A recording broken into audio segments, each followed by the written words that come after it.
اربع من کن فیہ کمل اسلامہ، چار خصوصیات ہیں، چار خصوصیات یا عادتیں یا فضیلتیں، یہ چار خصوصیت اگر کسی میں ہیں اس کا اسلام مکمل ہے، کمل اسلامہ، اس کا اسلام مکمل ہے۔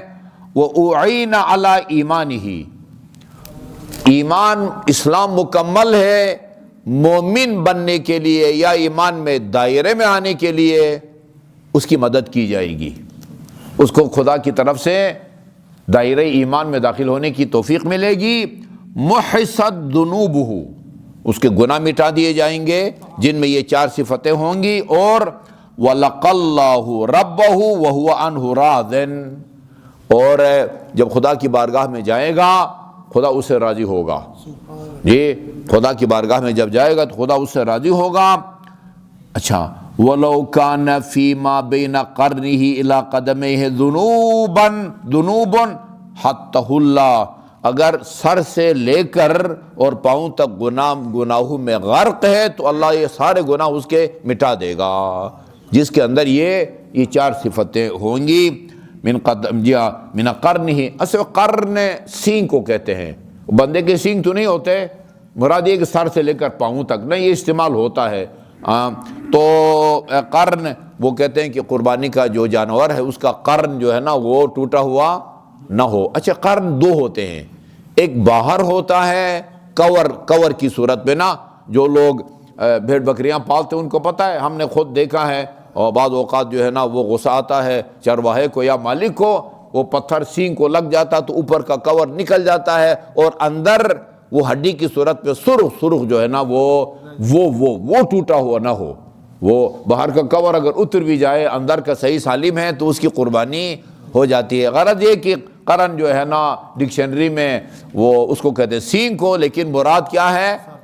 سر سے لے کر جو ہے نا وہ پاؤں تک حَتَّهُ اللَّهُ عَنْهُ وَهِيَ، وہ کیا ہے؟ الوفاء۔ اچھا ابھی دیکھیں، بندہ کہتا ہے کہ یہ کس قسم کے جو ہے نا معجز نما صفتیں ہیں یا کمالات ہیں کہ سر سے لے کر پاؤں تک بندہ غرق بھی ہو جائے تو وہ سارے گناہ اللہ تعالیٰ معاف فرماتا ہے۔ آگے ایک چھوٹا سا جملہ ہے اور اس کے اندر جو ہے نا وہ اطاعت کے تمام پہلو جو ہے نا اس کے اندر آ جاتے ہیں۔ وہ کیا ہے؟ نمبر ایک، الوفاء بما یجعل للہ علی نفسہ، یعنی اللہ کے لیے جن باتوں کو اس نے اپنے اوپر لازمی قرار دیا ہے نا ان کو پورا کرے۔ کتنا چھوٹا سا جملہ ہے، بتائے کہ رہ کیا جاتا ہے۔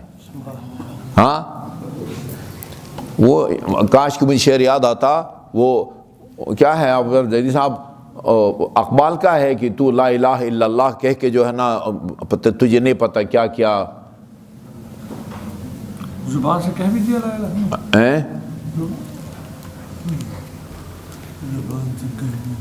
لا الہ کیا حاصل نہیں وہ بہرحال تو یہ ہے کہ الوفاء بما یجعل للہ علی نفسہ، یعنی جو باتیں اللہ کے لیے اپنے اوپر اس نے لازمی قرار دی ہیں، ٹھیک ہے جی، ان کو پورا کرے، یہ ایک صفت۔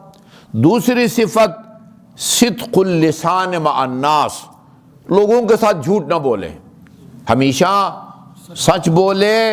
تیسری صفت والحیاء مما یقبح عند اللہ وعند الناس، جو باتیں جو کام خدا اور لوگوں کے نزدیک قبیح ہے، قابل مذمت ہیں، ناپسندیدہ ہیں، ٹھیک ہے جی، وہ ان سے شرم و حیا کرے۔ خدا کے نزدیک جو ناپسندیدہ ہے، قبیح ہے، لوگوں کے نزدیک جو قبیح ہے اس کو، یہ ایک جملہ دیکھیں کتنا اس کا دائرہ جو ہے نا وہ پھیلا ہوا ہے۔ جو خدا کو ناپسند ہے، جو لوگوں کو ناپسند ہے، اس کو کرنے سے شرم کرے اور حیا کرے۔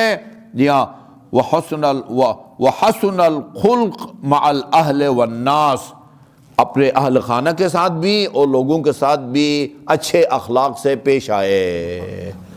وہ روایت کئی دفعہ یہاں سنا چکا ہوں، یعنی وہ آدمی جو رسول خدا کو شہید کرنے کی جس نے قسم کھائی تھی، جی اس کا سر قلم کرنے کے لیے جب امیر المومنین کے سامنے اس کو لایا گیا، امیر المومنین نے تلوار اٹھائی تھی کہ اس کا سر قلم کریں، جبرائیل آئے ایمرجنسی طور پر، کہا یا رسول اللہ اس کا سر قلم نہ کریں۔ کیوں بھائی؟ کہا کہ اپنی قوم میں سخی ہے اور با اخلاق ہے۔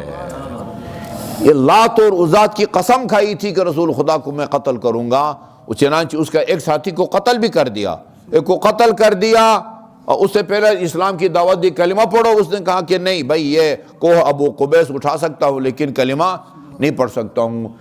اس کا سر قلم کر دیا امیر المومنین نے، ساتھی کو بلایا، اب بھائی کلمہ پڑھ، اس نے کہا الحقنی بصاحبی، مجھے بھی اپنے ساتھی کے ساتھ بھیج دے جدھر اس کو بھیجا، میں نہیں پڑھتا۔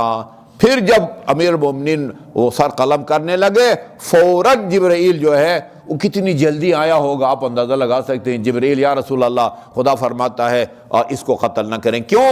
فَإِنَّهُ سَخِيٌّ وَحُسْنُ الْخُلْقِ فِي قَوْمِهِ، یہ اپنے قوم میں بڑا سخی آدمی ہے اور جو ہے نا وہ بااخلاق ہے، یعنی لوگوں کے ساتھ بھی اور اپنے اہل خانہ کے ساتھ بھی۔ انتہائی خطرناک ہے، عذاب قبر کا جو ہے نا وہ ہوتا ہے بد اخلاق آدمی کو۔ سعد بن معاذ جس کے جنازے میں رسول خدا نے بھی شرکت کی، اور ایک روایت کے مطابق 90,000، دوسری روایت کے مطابق 70,000 فرشتوں نے جو ہے نا وہ شرکت کی۔ اس کو دفن کرنے کے بعد رسول خدا سعد کی ماں کے پاس گئے، تسلیت کے لیے، تعزیت کے لیے، فاتحہ خوانی کے لیے، افسوس کے لیے۔ رسول خدا پر جیسی نظر پڑی، سعد کی ماں نے کہا ابشر بالجنت یا سعد، سعد بیٹے تجھے جنت مبارک ہو۔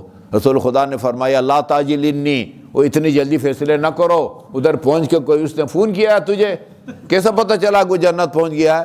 یا رسول اللہ آپ نے جنازہ پڑھا ہے، آپ نے اس کو قبر میں اتارا ہے، ہاں یہ تو بعد میں رسول خدا نے بتایا نا 70 یا 90,000۔ اچھا کہ اور کدھر جائے گا؟ جنت ہی جائے گا۔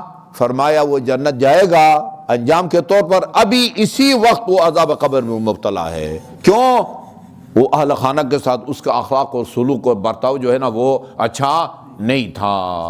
بہت خطرناک چیز ہے، یعنی جو حسن خلق والا وہ گردن زدنی کا مستحق ہوتا ہے، لیکن فوراً جبرائیل آ کے جنازے میں 90,000 فرشتے شرکت کرتے، وہ عذاب قبر میں مبتلا ہوتا ہے، اس لیے کہ وہ بد اخلاق ہے، بیوی کے ساتھ، بچوں کے ساتھ جو ہے نا وہ اس کا جو ہے نا وہ برتاؤ سلوک اچھا نہیں ہے۔ اچھا جی، اور وہ حسن الخلق مع الاہل والناس کافی ہے۔ وصلی اللہ علی محمد وآل محمد۔